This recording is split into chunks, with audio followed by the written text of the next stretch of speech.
আসসালামু আলাইকুম গাইস, দেখেন খানা বানাইতেছি। বিদেশের সবচেয়ে কষ্টের কাজ এই খানা বানানটা। বাড়িতে কর আমরা তো এসির তলে খাও, এসির তলে ঘুমাও, এসির তলে তোমরা সব এই দেখেন কাজ দিয়ে তারা ইয়া করে দেওয়া যায়। পাখি পাক করা যে কত মজা,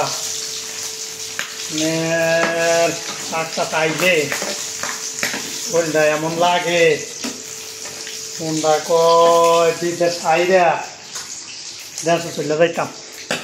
আরে খাইছি রে, দেখেন কি খাস করছি উঠে। হ্যাঁ রে বিদেশ, রে বিদেশ খানা বানান যে কত মজা। হ্যাঁ অনেক মজা খানা বানান।